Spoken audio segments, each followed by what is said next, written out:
Varicose vein यानी स्फीत सिरा एक ऐसी बीमारी है जो कि हमारे देश में ही नहीं दुनिया भर में बहुत ज्यादा प्रचलित है। इसके बारे में लोग को बहुत कम आइडिया है, बहुत कम जानते हैं कि ये कितने सिम्टम्स इसके होते हैं। बहुत लोग तो केवल जब के पैर की नसें मोटी हो जाती है, डार्क ब्लू हो जाती है या डार्क पर्पल हो जाती है, रस्सी जैसा ऐड जाता है, तभी आप समझ पाते हैं इसमें कि हमारा वेरिकोज वेन का प्रॉब्लम है। लेकिन दोस्तों शुरुआत इसकी अलग है। शुरुआत है आपको पैरों में क्रैम्प्स आने लगते हैं, पैर स्वेलिंग होने लगते हैं। लोअर लेग की बात मैं कर रहा हूं।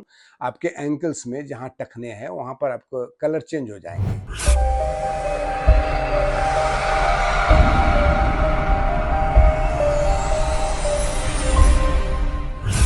वेरिकोज वेन यानी स्फीत सिरा एक ऐसी बीमारी है जो कि हमारे देश में ही नहीं दुनिया भर में बहुत ज्यादा प्रचलित है। इसके बारे में लोग को बहुत कम आइडिया है, बहुत कम जानते हैं कि ये कितने सिम्टम्स इसके होते हैं। बहुत लोग तो केवल जब के पैर की नसें मोटी हो जाती है, डार्क ब्लू हो जाती है या डार्क पर्पल हो जाती है, रस्सी जैसा ऐड जाता है, तभी आप समझ पाते हैं इसमें कि हमारा वेरिकोज वेन का प्रॉब्लम है। लेकिन दोस्तों शुरुआत इसकी अलग है। शुरुआत है आपको पैरों में क्रैम्प्स आने लगते हैं, पैर स्वेलिंग होने लगते हैं। लोअर लेग की बात मैं कर रहा हूं। आपके एंकल्स में जहां टखने हैं वहां पर आपको कलर चेंज हो जाएंगे, वहां पर स्वेलिंग हो जाता है। फिर उसमें से धीरे धीरे करके कभी कभी तो अल्सर भी हो जाता है, वहां पर एक घाव भी हो जाता है। तो बहुत सारे सिम्टम्स हैं इसके। और अधिकतर लोग स्वेलिंग से शुरुआत कर हो जाता है और धीरे धीरे करके यहाँ पर वेरिकोज वेन की प्रॉब्लम शुरू हो जाती है। बाद में इतना भयंकर हो जाता है कि इसमें कभी कभी ऑपरेशन भी करवाना पड़ता है। लेकिन ऑपरेशन समस्या का समाधान नहीं है, ध्यान रखिएगा। वो फिर बाद में दोबारा हो सकता है, बशर्ते कि इसको जड़ से उस चीज को समझते हुए हम कैसे उसको ठीक करें, उसको टोटल मैनेज कैसे करें, नहीं जानते हैं तो ये दोबारा हो सकता है। तो हाँ दोस्तों, मैं आज इसी विषय पर मैं जय कुमार सिंह योगाचार्य आपके सामने बताने आया हूं कि इसका क्या क्या आपके किस कारणों से, किन कारणों से होता है और इसकी हमें योग के माध्यम से इसका क्या इलाज है। तो देखिए, सबसे देखिए रीजन ये है कि हमारा जो वेन्स हैं इसमें वाल्व्स हैं। ये वाल्व हमारे हार्ट की तरफ खुलता है, अपवर्ड तरफ खुलता है। ये नॉन रिटर्न वाल्व टाइप का है, यानी इसमें ऐसा नहीं कि गया आया दोनों तरफ से। लेकिन जब ये धीरे धीरे करके डैमेज हो जाता है या इसमें आपको कोई प्रॉब्लम आ गया तो ये कमजोर पड़ जाता है और जो हमारे पैरों की तरफ से ब्लड सर्कुलेशन होकर जो ऊपर की तरफ जाता है तो वो फिर लौट आ जाता है, ऊपर से हार्ट की तरफ से नीचे ही आ जाता है, जिसके कारण आपको पैरों में ब्लड की मात्रा बहुत बढ़ जाती है, हेवी हो जाता है। तो ये नंबर वन है। अब इसके बहुत सारे अन्य रीजन क्या क्या है, जैसे प्रेगनेंसी के दौरान में खास करके महिलाओं में, चूंकि ये प्रॉब्लम इतना ज्यादा प्रिवलेंट है कि 50% तक प्रेग्नेंट लेडीज को ये प्रॉब्लम हो जाता है। और ऐसे भी इन जनरल 15 से लेकर के 50-30% तक लोगों को ये प्रॉब्लम्स हैं जिन्हें हम जान नहीं पाते हैं। तो तो इसमें आपको, जैसे बहुत मोटा व्यक्ति है तो उसके कारण भी वो वाल्व्स वीक हो जाते हैं और नीचे की तरफ नॉर्मली ब्लड फ्लो जाता रहता है।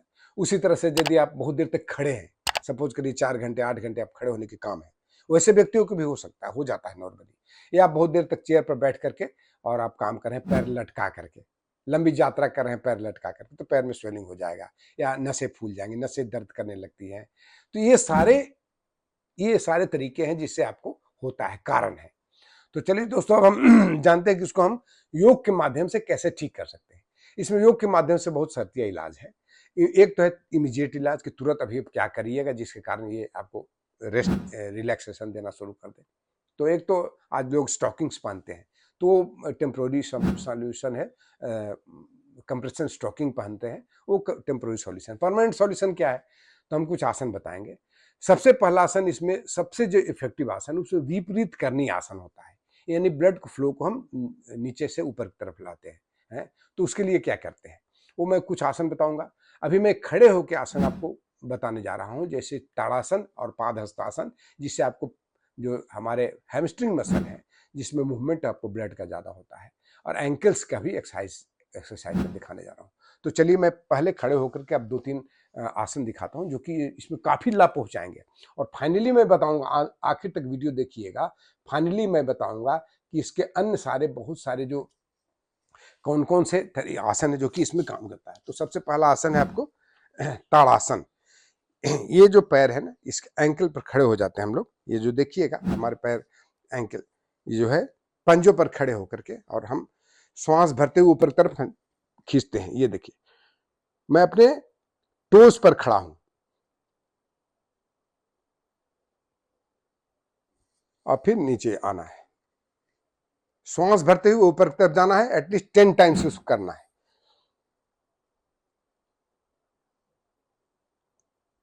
फिर श्वास छोड़ते हुए नीचे की तरफ जाना है, बॉडी को ऊपर तरफ। इसको ताड़ासन कहते हैं, आप सभी लोग जानते होंगे ताड़ासन।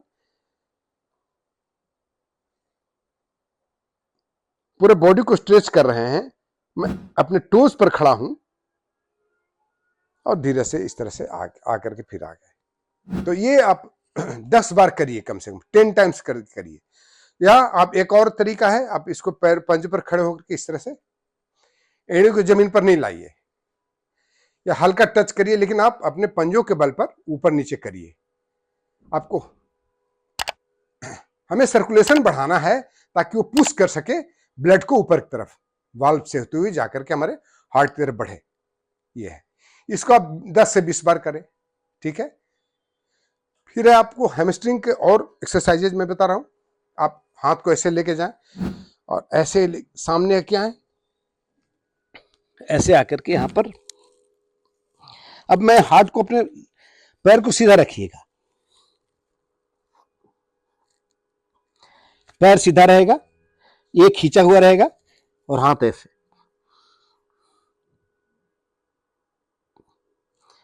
इसको भी 10 बार करें।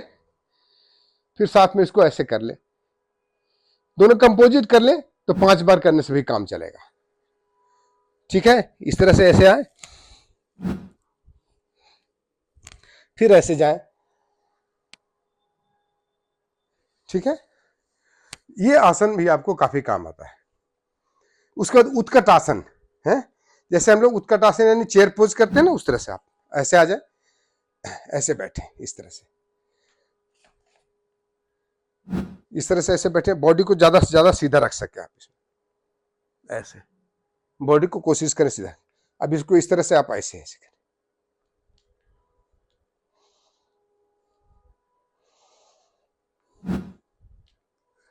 ये पोजीशन में आना जाना करें, तो इससे भी आपको काफी फायदा होगा। एक और आसन इसी में मैं बता देता हूं आपको कैसे किया जाता है, जिसे हम कहते हैं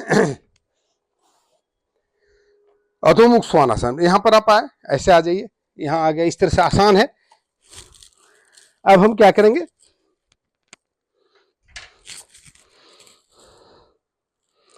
ये इसमें प्रेशर पड़ रहा है, ये दोनों में। आप कोशिश करें कि ये हमारा जो पर्वत की तरफ, माउंटेन की तरफ हो जाए।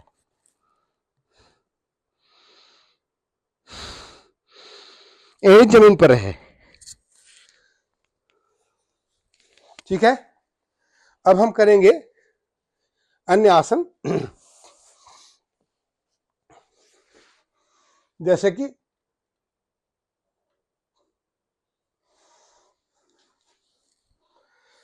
विपरीत करनी आसन। सबसे काम का, जो मैं शुरू में ही बताया कि सबसे पहला काम जो है वो, आप यदि कोई 2 आसन करना चाहते हो तो विपरीत करनी करिए, ठीक है।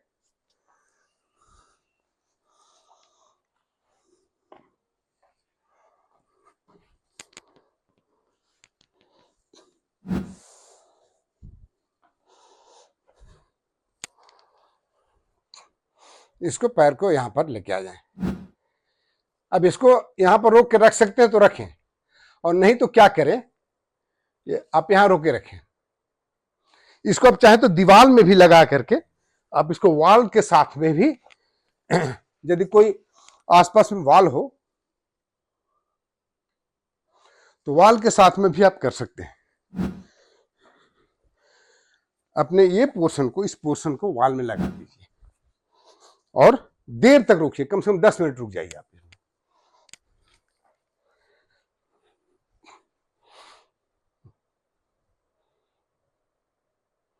ये आप यहां पर रखें पोजीशन।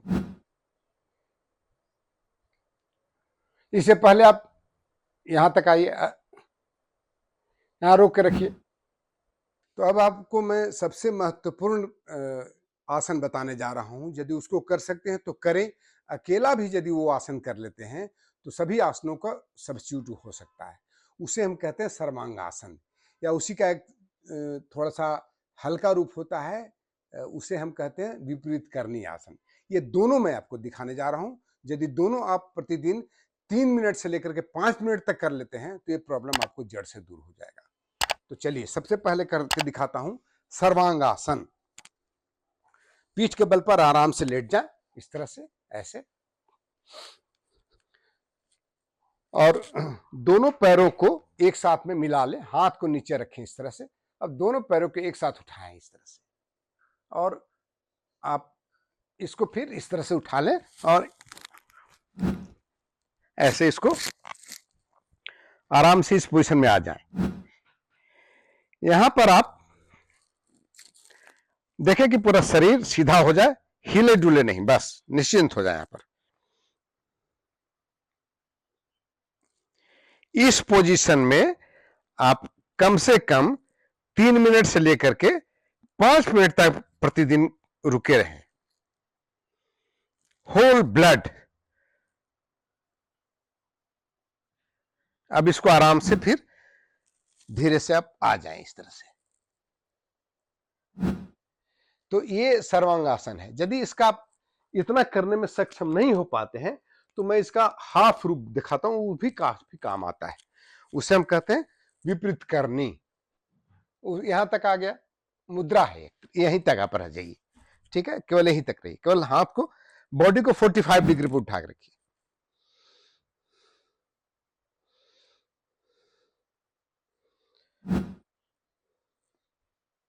ये भी एक काम करने का चीज है। आपको जो बैकवर्ड इन्वर्टेड पोजीशन वाले हैं ये आसन बहुत काम आते हैं, ठीक है। और बैठ के किए जाने वाले में से एक आसन में और आपको जोड़ देता हूं, जिसे हम कहते हैं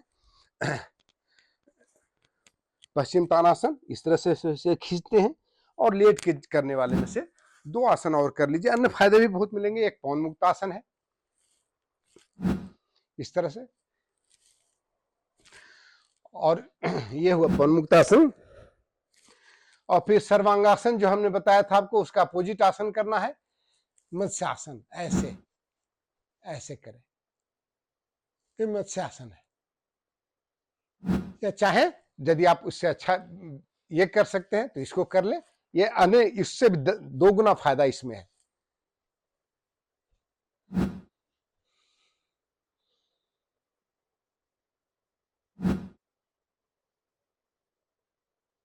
ये 2 आसन आपको काफी लाभ पहुंचाएंगे। तो दोस्तों इतने सारे आपको योगासन है। अब इसके अलावे आप प्राणायाम करना चाहें तो प्राणायाम में 2-3 बहुत अच्छे हैं। एक कपालभाति प्राणायाम है जो कि आप सभी लोग जानते हैं। कपालभाति करना है,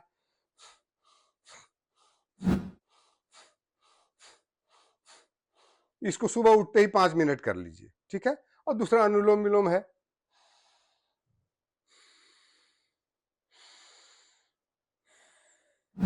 आराम से इसको करिए। फिर कामिंग डाउन के लिए आप शवासन कर सकते हैं, आप भ्रामरी कर लीजिए।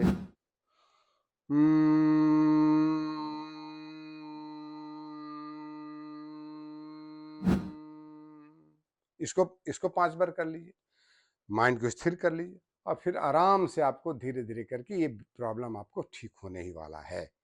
तो दोस्तों लाइफ स्टाइल को चेंज करिए, मॉर्निंग वॉकिंग करिए। यदि आप चेयर पर बहुत समय, लंबे समय से बैठे हुए हैं पैर लटका करके, तो थोड़ा नीचे बैठ जाइए, या कुछ आसन जो मैं बताया पादहस्त आसन और ताड़ासन कर लीजिए। खड़े हैं बहुत देर तक तो थोड़ा बैठ जाइए कहीं पर, पैर ऊपर उठा करके बैठिए। चेयर पर यदि कहीं आप बैठे हो तो पैर ऊपर कर लीजिए, टूल पर कर लीजिए, ठीक है। तो आप पैर को लटका के जितना कम समय रखें उतना अच्छा रहेगा। काम का जरूरत है तो करना तो पड़ेगा, लेकिन आप बीच बीच में उठ करके पैर को थोड़ा पोजीशन चेंज कर दीजिए, पैर को थोड़ा उठाने वाले कोई भी आसन कर लीजिए, ठीक है। बहुत बहुत धन्यवाद दोस्तों। हमें उम्मीद है कि ये वीडियो आपको अच्छा लगा होगा, और यदि कुछ प्रश्न है तो आप इसको कमेंट बॉक्स में कमेंट करके पूछें। वीडियो अच्छा लगा होगा तो लाइक करें, शेयर करें, और अभी तक यदि इस चैनल को आपने सब्सक्राइब नहीं किया है तो सब्सक्राइब अवश्य करें। बहुत बहुत धन्यवाद। जय हिंद।